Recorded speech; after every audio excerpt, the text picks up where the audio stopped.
man, Eric Sheetsaber. We're going to be talking through tonight's MLB slate. Big, huge tournament on DK with the 1500 for 250K for first. So definitely going to be getting in there and hopefully have a big day today. I actually did okay last night. Like I finished, I think 20th in the 888, which helped. I was very live there. I had the most time remaining, and I was in like the top 30. Nobody in the top 100 had more time than me because I had a full ace stack with Strider and Gray.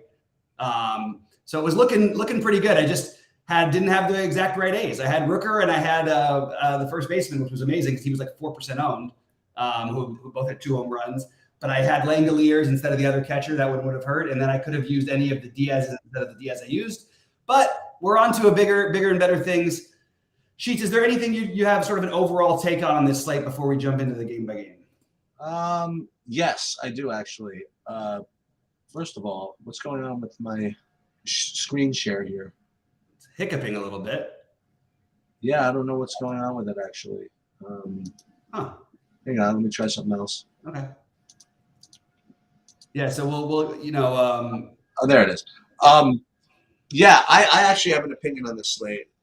So first of all, listen, just to share my not my tilt, but whatever, just share, my humanness. So so last night I actually played I played Matt Boyd in the big one, which actually he did pretty nicely. Well, yeah, nice. And I played Atlanta, as you know, with both the ball 4. Bobby and I were kind of slugging it out for a little while over there. Then kind of some of my complimentary guys sort of fizzled, and Bassett kind of fizzled, and when he fizzled, he got off to a terrible start. No, he was fine. He just got hurt. Oh, I thought that he did well. I mean, he gave up 2 runs in the first inning and whatever. So. Oh, but he was pitching in the seventh. They still pitched 19 outs. I mean, how much more was he going to go? Yeah, he pitched 7 innings. No, he literally could have thrown a complete game. Like he was definitely had a chance. So anyway, so that's what I last night. And today I actually have like $300 I have to make up because I was going to play the League of Legends slate today, and I violated my first rule. First rule is that when you enter something like early, at the very least, like put in some reasonable lineup in case you forget.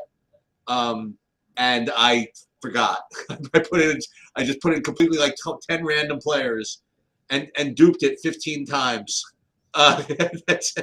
And forgot when it started. I got involved in a lot of other business related stuff. I just lived. Oh my God, did it start? So I basically have 15 duped lineups that are like basically all substitutes. So so I got $300 to make up. I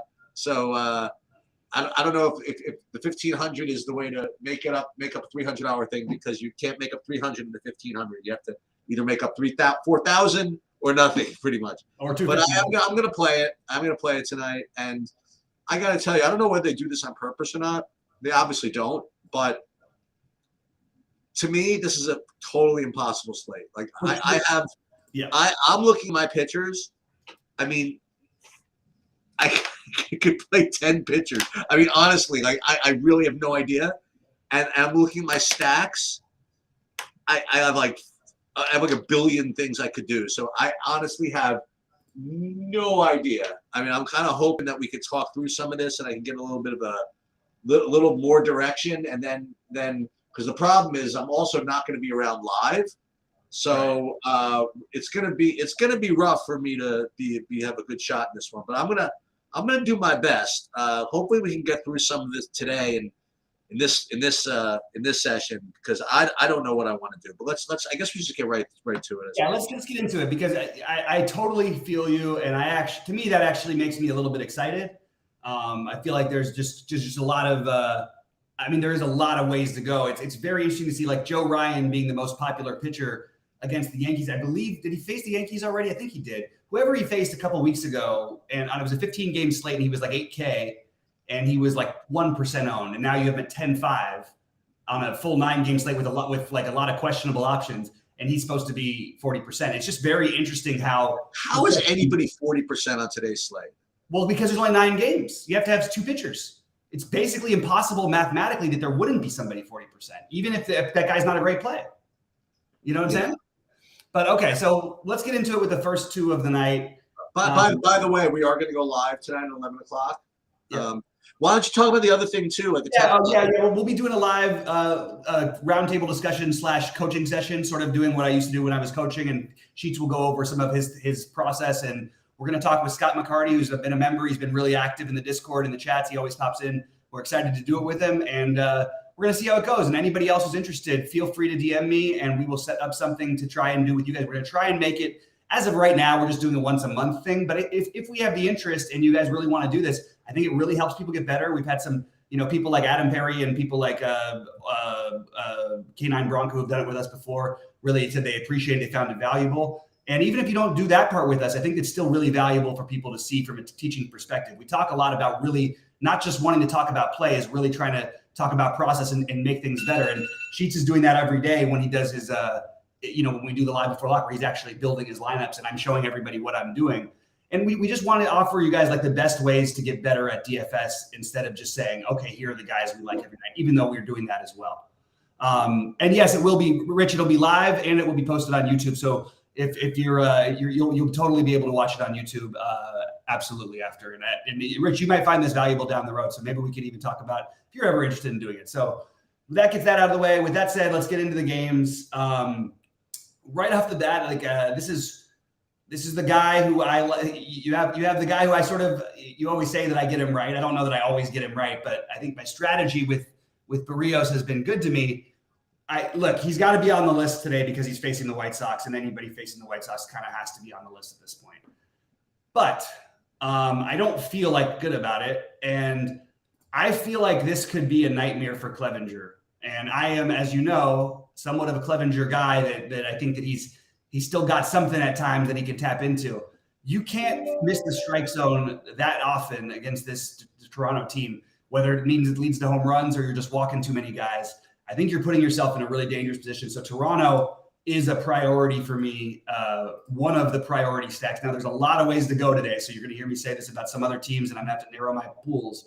But as of right now, I actually like Toronto quite a bit. And Clevenger is a guy who, with a wide range of outcomes. Barrios projected to be probably 15 to 20% owned. That's probably around the range I'd have him. If I had 4 huge lineups tonight, I don't know that he makes any of them, but he probably ends up sneaking into one. That's the way I look at this game. Anything up to the hitters? Toronto. Okay. Toronto, and I don't think you need to get creative with it like we were trying to do with Lance Lynn and play lefty. I just think that you play the Toronto guys who are in the lineup. Favorite bats would be Vlad and Chapman because they're always Vlad and Chapman. And then I would go for Bichette and Springer a little bit lower down the tier. Actually, I think Varsho would be third for me. But the whole lineup all the way through looks pretty good. You might be able to get it different with the stack because it's going to have some ownership with a Brandon Belt play, but he's probably going to have some ownership too. So it's just a matter of what you want to do. But I do think this is a really, really interesting stack tonight. When I first took a look at this slate before projections came out, I like doing this just to see who I would play, of knowing nothing. So there's a little bit of wisdom to that sometimes. Mm-hmm. I was running into this issue about when I would try to settle on a pitcher, I would either have a pitcher against who I wasn't too confident in, or that the pitcher I kind of liked, but the matchup wasn't so great. And it was really funny because at the end of the night, when I was going to save my dummy lineup, it was actually going to be Barrios. Of all these options, he was going to be one of them. And then, of course, I get because you know what, he's pitching well enough. The White Sox are kind of poor enough. It's predictable enough. You know what I mean? And again, not a great option, but I kind of had him at the top.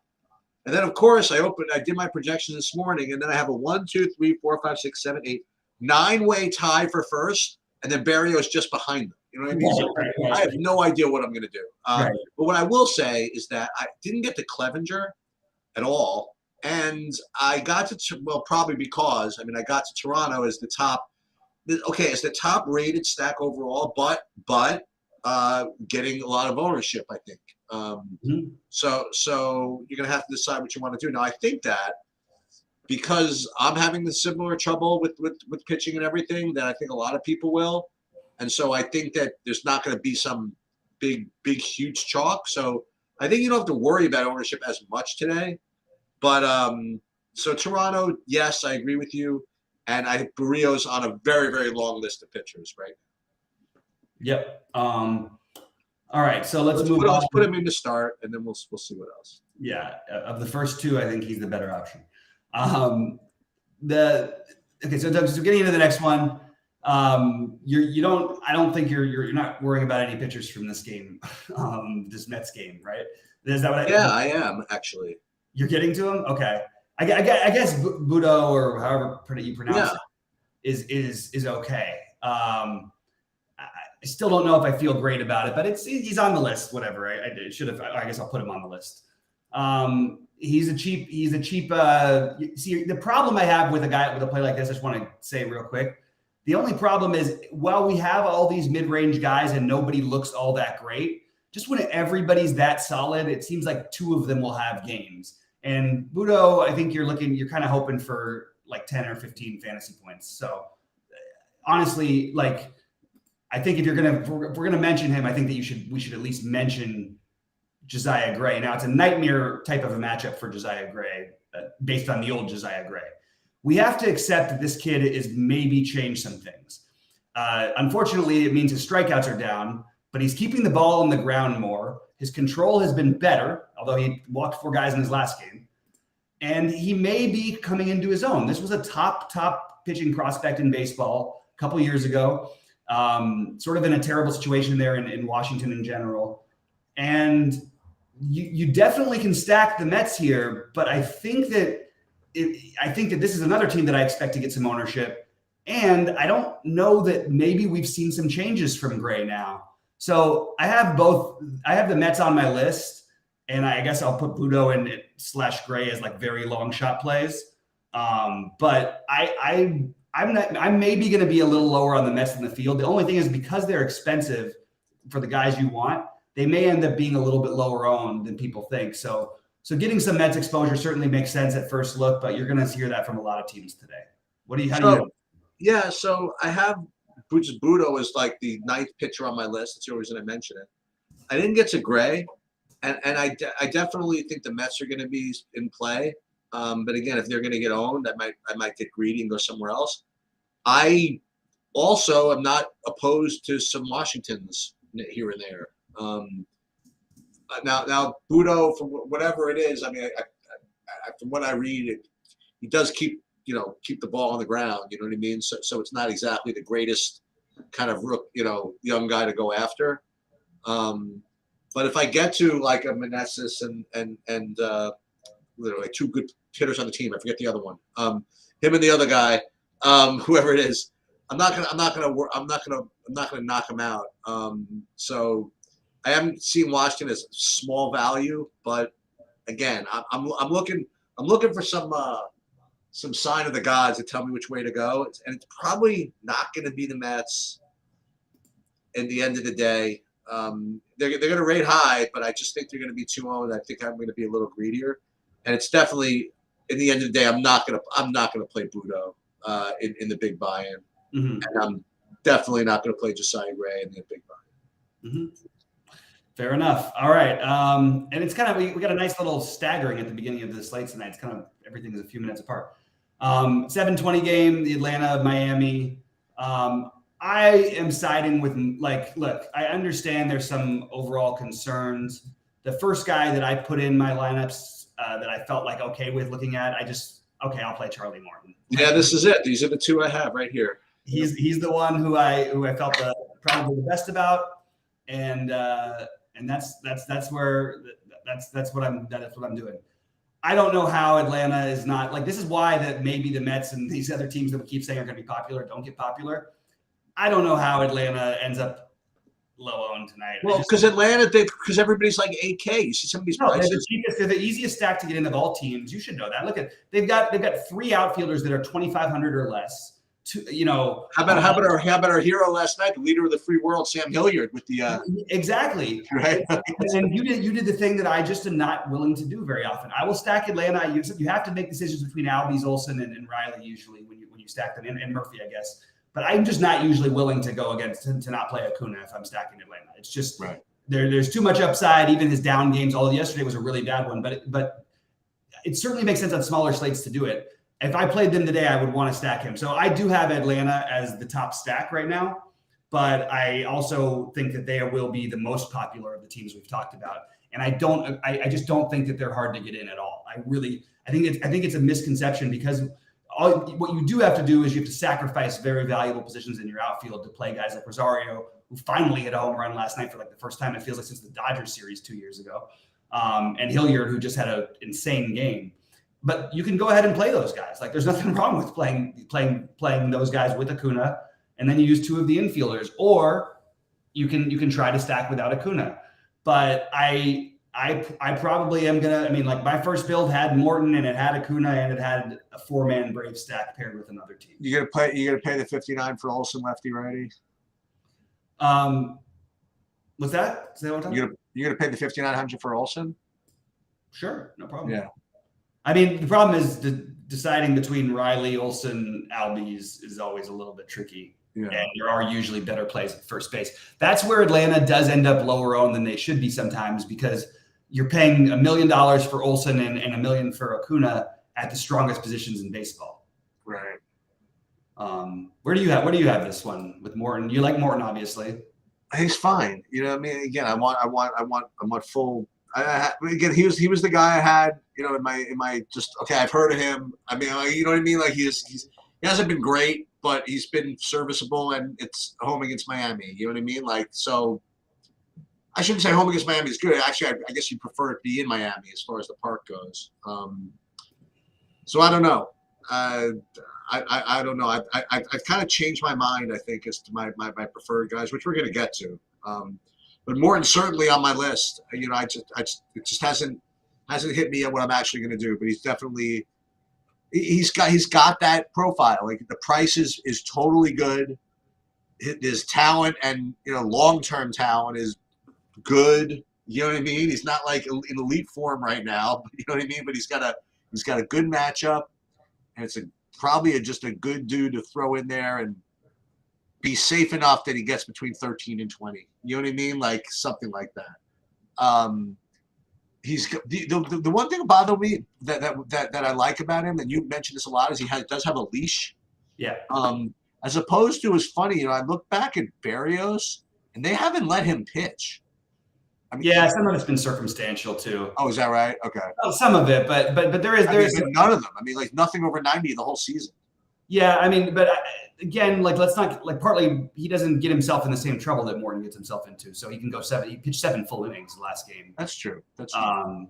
And they were down. I mean, I don't know, whatever. Okay. Like, yeah, but I mean, for what it's worth, I mean, like, Berrios' team, like, he's only had one good matchup this season, and he was bad in that matchup, which was KC. He had to face the Angels, he had to face Houston, and then Tampa Bay, who he was really good against, which was the day that I was highest on him. But you're right, though, that it's a little concerning. But that's, you know, we were saying about Sonny Gray when they wouldn't let him come back out for the 6th inning in his last start, but then he throws 110 pitches last night. Yeah. You know, it's just a little bit hard to gauge with some of these teams. But I do think in general, the Blue Jays like their setup and their closer, so it doesn't really matter. They're not going to try to leave the reliever out there, the starter out there for the extra 8th and 9th. But it doesn't matter because we don't usually get an 8th and 9th out of our starting pitchers these days anyway. All right, let's move on. So I don't know why we'd want to, you know, pick any pitchers against, like, the best team in baseball, that being the Tigers. But just for fun, team in baseball with the worst record in baseball. That's the one you're talking about. Yeah. But just for fun, I guess Eric Lauer's got to be the play at the end of the day.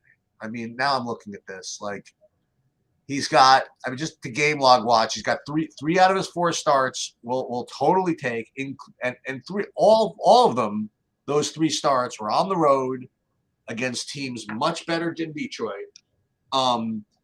And he's only whatever only means, 8,800.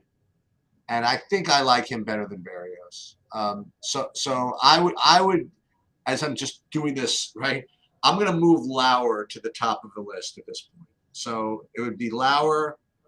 I didn't quite get to the Milwaukee hitting, didn't get to the Tigers hitting as well. And Spencer Turnbull at 5K or whatever the hell he is, he's on the list as well. And I'm telling you, when I build these MME things, I'm going to end up with like every pitcher. But as far as the big ones, he's not going to make it for me. So right now, now I'm moving to the Eric Lauer, Charlie Morton pairing is my top right now. Yeah, I do have Lauer as a strong play. I'm just checking the run total because I'm looking at the SaberSim. It's actually higher than I would have thought. I mean, I am a little surprised to see the Detroit with like a 4-run total. Okay, so I am not a guy who usually plays a ton of Eric Lauer, especially at high prices. He is actually a reasonably good pitcher. His strikeouts worry me. He just doesn't get them. He used to. I don't really know what's happening, but he hasn't been striking anybody out in a while. And he's going to you gotta love the matchup. I honestly don't know what to do with Lauer here. I have a little bit of interest in Turnbull, but more interest in Milwaukee as a stack or at least a mini stack. Turnbull is just another way you can get through innings. And I don't think anyone's playing Milwaukee. And the weird part is Detroit's bullpen has been good this year so far. It's not good. Detroit is not good. They're not a good baseball team. Bad baseball teams, their bullpens only get worse and worse because they end up getting rid of everybody. It hasn't gotten to that point yet. But let's not overrate these performances. There's like some perception here that the A's are good. The A's are the worst team in baseball by a landslide. They're on pace to have the third worst run differential. Sorry, to have 3 times worse than the worst run differential in history. Obviously, we're only talking about 20 some odd games so far, but that's pretty hard to do. Detroit is also a terrible baseball team. They're just god awful. And I think that if you can get to Turnbull early enough, you end up with the really bad mid-relief guys, and maybe you can have an explosion game. The problem with Milwaukee, as I always point out, I wish they walked a little bit more. I wish they took more pitches in general. They don't feel like the kind of team that you should feel good stacking at what you'd think would be some popular ownership. But because the other teams we talked about, I don't see them getting a lot of love. So I have them right now, of all the teams we've talked about, I have them behind Toronto and Atlanta, but not by much. And it really depends on what kind of lineup they release. They keep sitting somebody every day. I'm curious if we get Contreras, Adames, Yelich all in the lineup along with Winker. Well, you know what? If you get Winker and Tellez for the lefties, and Yelich, Winker, Tellez, I think Turang is not the worst. And then Adames, I don't care righty left, whatever. So and yeah, if you can get Contreras, and obviously that helps your catcher position. So yeah, I have Milwaukee on the list of was there 18? Was there 9 games? I have like 18 teams I can play. So Milwaukee is definitely in there. But in all seriousness, I mean, they have to be a decent play. Yeah, they just have to be. Yep. Okay, so let's look over at the next one, which is I believe the Cubs game. No, I have Yankees, Minnesota. I don't know why they don't line these up, and it's really annoying because I have to juggle through every screen to try to find out which game you're talking about. Why doesn't SaberSim do that? Every other site does it. We should talk to them about it. Just having the slate written out the same way DraftKings has it written out when we're on the DraftKings page, so I don't have to juggle. Yeah, so these are 2 guys that we definitely have to talk about as candidates to eclipse one of these 2 as the running leaders for the top pitcher. These guys are both good, and the opponent can give up fantasy points. The opponent can also hit the ball a little bit, but I definitely think both these guys are in play. I mean, Ryan and Cortez. I don't know which one I prefer. I have them both rated pretty much the same, price adjusted. And I'm hoping to get some insight from you on because these are 2 guys are both in play. I don't know what to do with them. I just don't. Right now, I think you're supposed to play both of these guys. Honestly, well, that solves that problem. Well, I feel like that. I mean, we're just betting. Like again, the Yankees. Look at the lineup. Look who's hitting 6 through 9 for the Yankees. Those are not guys. Those guys would all be number 9 hitters at best on another team. Look at the top of the Yankees lineup. There's no like Josh Donaldson. Obviously, he was struggling anyway, but there's no Josh Donaldson. There's no Giancarlo Stanton. It's not that great of a lineup. And even guys like Volpe is still young. Like I don't know. They obviously can have their big boom moments, but the currently constructed lineup for the Yankees is not crazy impressive. I don't like paying these prices for Cortez in general, but it's just like the nature of the slate, and he's good enough, and I feel very solid about getting close to 20 or a little bit more from him. But I mean, look, these guys are probably right up there for me. On top of it, they're pitching in 50-degree weather with winds blowing in from left field. Benefits Cortez even more because any righty that ball ends up on the warning track could be the difference of a good start and a bad start. Just from a little bit of wind in the cold temps. I'm not really doing anything with the hitting in this game. I am interested in both pitchers quite a bit. They would definitely at least be on one of my 4 biggest lineups, at least. But I don't think I can make an easy case that you don't play them or play the game. If I had to pick anybody to play in this game, it would be Judge or Buxton. No shocker, but I'm certainly not trying to play anybody from this game. Okay, so San Diego, Chicago. I mean, so why is Snell any worse than any of these others? So Snell is a similar price to some of these other guys we talked about. He's got well, I should ask about the weather in a minute, but yeah, it's very, very good pitching weather. Well, I mean that I presume moves him to the top of the list. I'm a little nervous about something that you had said before his last start. For his last start, we were talking about some other pitcher or something like that, and you said, well, why are everybody so convinced like Aaron Nola or whoever it was like washed? But no one's saying the same thing about Blake Snell, who hasn't gotten anybody out the whole season. And you could be right. You know what I mean? You could be right. Now, in fairness, he's had Atlanta twice and the Mets in his last 3 starts. Yeah, that's no picnic. So that is no picnic. But the pitcher is supposed to have the edge in baseball. You know what I mean? Like you gotta be able to put up something. So maybe. Maybe Justin Steele is a better pitcher than Blake Snell right now. I don't think that would be a hot take at all. I think that most people agree with that. Yeah. Now I don't know if I. Okay, so I was about to say I don't know if I have it in me to pay 10-1 for anybody against San Diego. But now what you're telling me about the wind blowing in too, is that maybe that's not the worst play I've ever made. So again, I'm looking for insight. But even though Snell has just done. Maybe I'll put it another way. I was about to say, even though Snell has done nothing, given the fact that the wind is what it is and his matchup is what it is, maybe I'm supposed to play him. But maybe he's going to end up really popular because of the wind, and maybe I should fade him anyway. Yeah, I don't know what to do. I'm planning on playing him. I think he's had the nightmare matchups for him, and he just gets himself, it's really hard to play him, like in general, because he just gets himself in so much trouble and just deep in every count. And just, even if he has a leash, but his leash is to get him through 5 innings. Like, I worry a little bit about upside. I can't ignore the matchup being extremely good. Now, I'd rather have a righty against the Cubs if I had to choose, but I will take a lefty against the Cubs. And I understand that they've got some decent hitting numbers this year. I'm not worried about that. I think both these pitchers are heavily in play. It's just a tough matchup for Steele, but like he keeps dominating and including in tough matchups.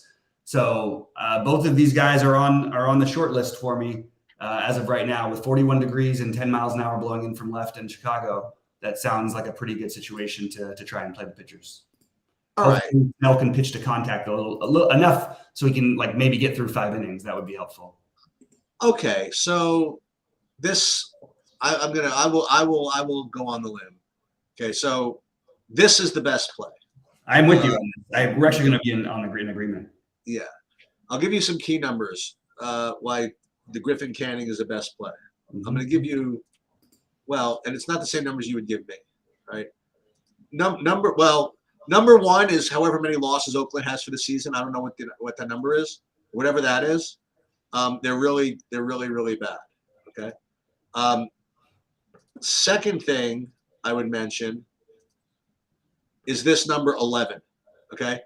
Oakland's just coming off an 11-run performance in their last game in some wild freaking shootout. Okay. I love to fade teams like that anyway. And the other key number is this one, 100. Okay. From Griffin Canning. Okay. Didn't exactly have the greatest game, but not a bad game either. and they let him pitch 100 pitches. So you give me 100 pitches against Oakland coming off of a 11-run performance. This just has to be the answer. So that's what I like. And then the Angels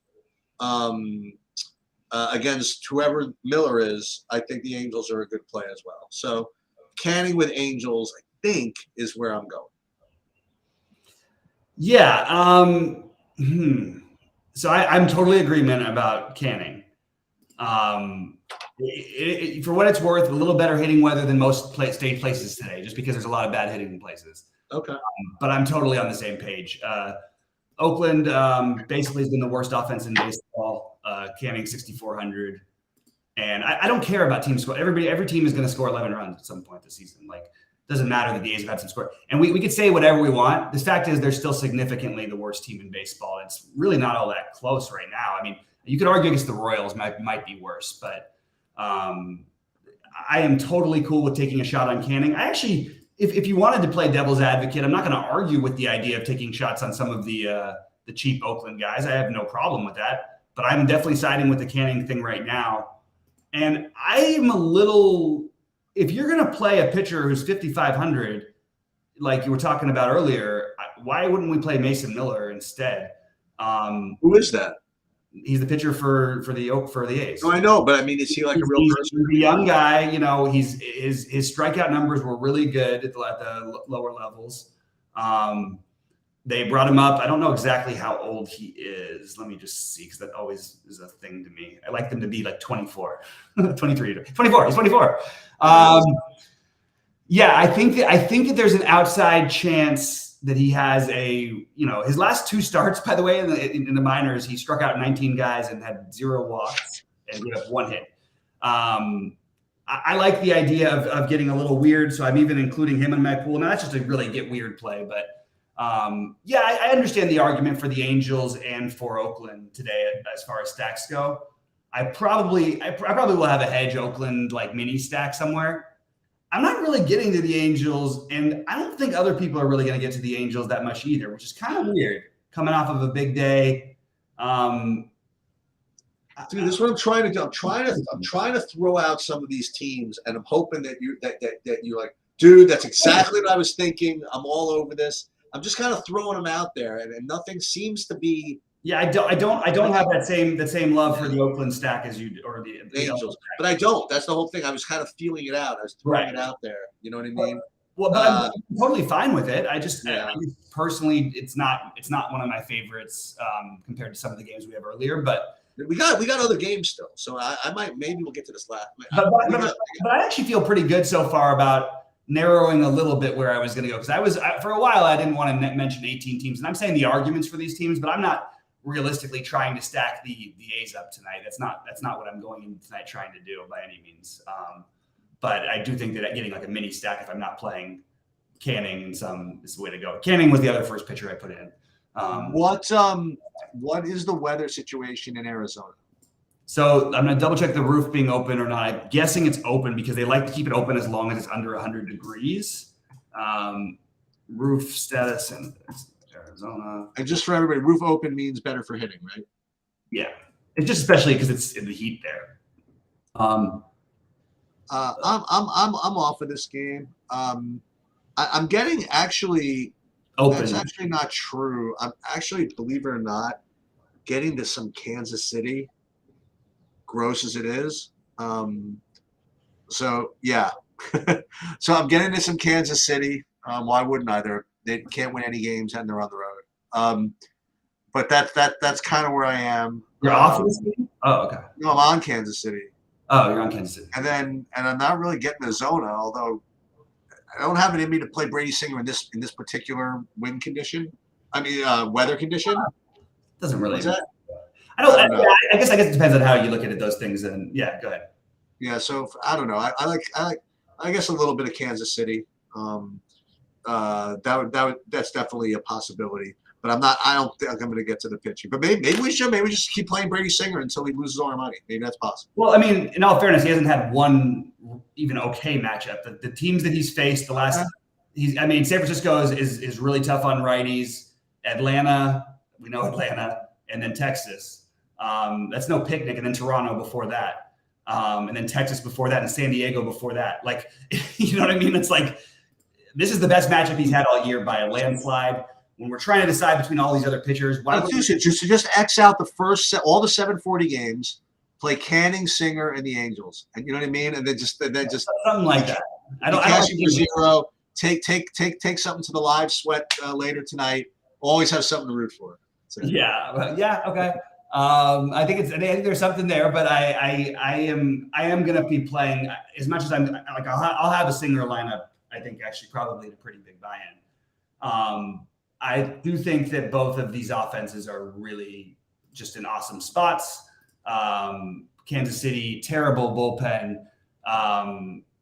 If you get past Singer early, they're going to have some ownership. But honestly, I kind of think maybe it shouldn't be more. I do think it's going to be hard to find guys less. Like, there's a lot of ways to get them in. There's a lot of value out there.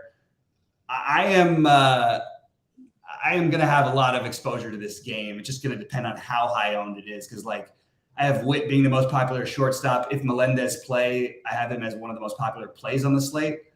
Corbin Carroll will be extremely popular. Ketel Marte, who has been struggling, so is Rojas, are both going to be really popular. I do think the Arizona guys are going to be a little more popular than, well, I don't know. It depends who's KC releases in their lineup. Massey, depending on where he hits, is 2,300 at second base. There's just a lot of ways to go with this. I'm a little bit more on the KC side than I am Arizona, but I'm just going to put a big in KC/Arizona. And my favorite of the get weird pitchers is Brady Singer. Okay, so I will throw in my 2 cents here. Okay, so if you didn't like any of that, all right, you have St. Louis against San Francisco. Now they're doing some funny business with the rotation with the San Francisco. They're taking Manaea, putting him in the long relief, whatever it is. I don't think I can do that. But we talked about Jake Woodford the other day, and we talked about how he just can't get a single person to miss bats, and this profile of fantasy points is indicative of somebody that you want to go after. And if I'm not mistaken, you just mentioned that San Francisco is pretty good against righties. Mm-hmm. So how about we stick to the plan of doing some stupid stuff when the West Coast games are the pitching, or maybe not, but we just let it all go on the freaking Giants. All right, I'm down. You know what I mean? I'm looking for something to do. And I'm kind of down for that because I know that Woodford is going to throw the ball to the baseball bat. You know what I mean? And I'm not going to swing and miss it his stuff, so I'm not going to get frustrated that way. I might get frustrated if these guys swing and like hit fly balls and I was about to say Candlestick. Look how dated I am. And Candlestick holds it back or something like that. And I'm sure that's what you're going to tell me next. Dude, San Francisco is 34 degrees and the wind's blowing in from both ways at 47 miles an hour. Wow. But how about can I get you on San Francisco? 100%. Oh, we're in. That's it. It took us till 12:15, but we got there. Okay. I am fully in on it. Okay. I love them. I actually have them as my 5th favorite stack, but when you factor in the ownership. How many home runs can Jock Peterson hit in one game? Well, how about this? How about the fact that they say they're tough on righties and they just got Jock Peterson and Mitch Haniger back? These are actually good MLB players. Mitch Haniger is on the Giants. So let's go. Yeah, it was one of their guys they went after. Michael Conforto. So is Michael Conforto going to be out? Conforto should be in. Oh, I was going to say Haniger wouldn't replace Conforto. Okay. They should both be in. Okay. There's the San Francisco outfield. Let's go. Yeah, the San Francisco outfield looks awesome. Going to be a very hard team to play with, very difficult team to play with the Braves because of the outfield. you can't really get a double stack going. Whatever. I mean, dude, if I'm one team, I can't worry about 2 right now. They're a strange team to stack, but I absolutely love the idea of doing it. And I think I'd go all the way through. And it really depends on who's in the lineup. Like, they do have platoon ability if St. Louis wants to bring in a lefty. I'll do a little research and see how many lefties St. Louis has in the bullpen. But actually, San Francisco has balanced out their lineup a little bit better, where they can sort of go more righty lefty than they did in the past. It used to be like 7 lefties in a row, then 2 righties at the bottom of the order. It was really weird. But like, I'm curious to see how the lineup shakes out. I think this game ends up really low owned, and I am on board, Sheets. Like I like the idea of getting after this. It's also, I mean, this is not much, but it's the warmest it's been in San Francisco for any game this season during the evening. It's at 60 degrees. The wind doesn't matter, but it is 60 degrees there, which is just on my cusp of when I want to play them. I love the idea of it. And I think that even if you're not playing it as a stack, Haniger, Jock, Lamont and Wade, if he leads off, Conforto, these guys are all, and Yaz, are all really strong plays. If Estrada, he's a fine spend up too, even if you want to. Like, he's been unbelievable this year. I'm in on this one. Right. Who cares? We all know it's a terrible hitter's park. I don't understand why Eric's pointing that out as if I'm not like the one who helped do the research on this for Roto Grinders and figure out exactly how the wind was affecting it. Obviously, we know San Francisco is not a good hitter's park. That is you might get Crawford back against the righty at 3K. Yeah. I'll tell you what else is not a good hitter's park. Like the Angels have a terrible hitter's park, and look who scored 21 runs last night. So sure did. You could win games. And what I love, Sheets, is every time I play the Giants, I never get the chance to do it on a really big day slate because I never really like them enough. But this one I do. So at least when I do, I tend to have good shots at winning tournaments. And if I can make this will be the one that maybe wins one of us the 1,500. Maybe. Yeah, so it should be fun. It's also listen, and by the way, for those of you that want a good system, I'm telling you, you go whatever Sheet says at 12:20 in the afternoon, that he changes his mind on at 6:40, like always smashes. I mean, literally always. From the lock-in Logan Allen to the what you call it? Who's that Mets guy that came off the freaking 2-year layoff? Forget him the other day. Lucchesi for the 30 fantasy points, which I ended up not playing. You know what I mean? Like these are so let's announce Canning and Giants, and then so when I change my mind and I'm like all over like the Braves and the Torontos and the Mets and I don't have any of this stuff, you'll remember that I gave it to you early. Right. Awesome. I love it. I'm in on all this. I'm really excited for tonight. And we get to, and you know what, Chiefs? We also get to have the live sweat while we get to talk about, hey, how'd they hit back-to-back home runs? Exactly. 4 in a row while we're live on air, and me and Sheets, who we're bitching about not cashing, all of a sudden are 1-2 in the for the million. No, it's going to be worse than that because I'm going to stick to my guns. I'm going to have the San Francisco stack, but I will have played Charlie Morton, who gives up 9 runs in the first inning. You know what I mean? Like that, right? By the way, I'm still going to point out to people, depending on how the slates go, you can still win with bad pitching. Like, it happens a lot. Yeah. My biggest wins in baseball this year, I had pitchers in the sub 10 fantasy points. So, all right. Well, good luck to everybody today. I'm going to have my content, my early builds and all that stuff released later today. I've got a ton of practical stuff. Got my big Apple package, so I've got to convert over my computers and my phone and all that stuff. My DraftKings Apple package finally came in. So it should be a fun day, and I'll be live at 6 Eastern. Sheets won't be here. We'll talk through NBA and MLB, and hopefully make a ton of money today. If you want to do an NBA, we could do that. I don't think I'm trying to. Today I was trying to set aside a bunch of time to go get these practical things done. Do that. Much more important. Do that. Sorry. Well, not necessarily. No, get that done. Okay. All right. Well, good luck to everybody, and yeah, we'll see you guys at the top of the leaderboards tonight.